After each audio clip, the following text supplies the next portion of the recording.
પુણા પોલીસે વાહન ચોરીના ગુનો ઉકેલ્યો, આરોપી ઝડપી પાડવામાં આવ્યો। સુરત શહેરમાં વધતા વાહન ચોરીના બનાવોને ધ્યાને રાખીને પોલીસ દ્વારા કરવામાં આવી રહેલી કામગીરી અંતર્ગત પુણા પોલીસને મહત્વપૂર્ણ સફળતા મળી રહી છે।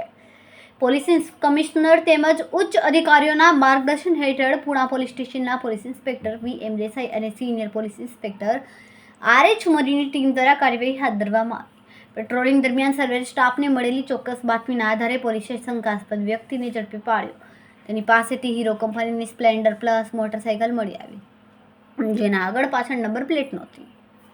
આશરે ₹42,000ની કિંમતનો મુદ્દામાલ પણ તપાસ કબજે લેવામાં આવ્યો છે। આરોપીની પૂછપરછમાં આ મોટરસાઇકલ પુણા પોલીસ સ્ટેશન વિસ્તારમાંથી થયેલા વાહન ચોરીના અનડિટેક ગુનાનો હોવાનું બહાર આવ્યું, જેના આધારે પોલીસે ગુનો નોંધીને વધુ એક તપાસ હાથ ધરી છે। કેમેરામેન સેનિલ વિરાણી સાથે વિશાલ છેઠા, માનવ પ્રવાહ ન્યૂઝ, સુરત। અમારા વિડીયોની નવી અપડેટ મેળવવા માટે સબસ્ક્રાઇબ કરો માનવ પ્રભા ન્યૂઝ ચેનલને, બેલ આઇકન ક્લિક કરો લેટેસ્ટ વિડીયો સૌથી પહેલા મેળવવા માટે।